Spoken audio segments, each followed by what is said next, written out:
Good afternoon, welcome to Rosalina Art Channel with Ji Chang Wook and Ate Mactan.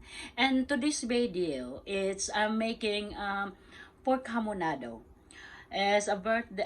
It's a going away lunch for my staff.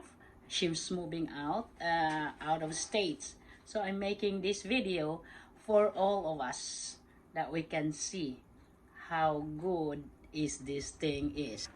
So right here, as you see, it's pork shoulder picnic.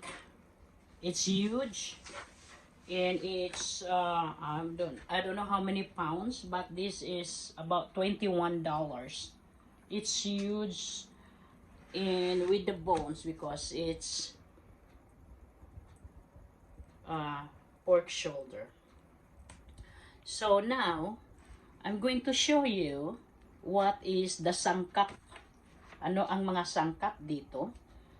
It's pineapple juice, tomato sauce, pineapple chunk, soy sauce,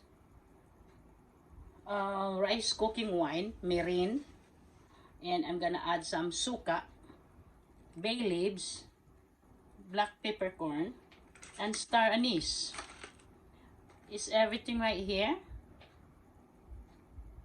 Garlic, star anise, bay leaves, and peppercorn, and also 2 heads of onion, and green pepper, red and yellow.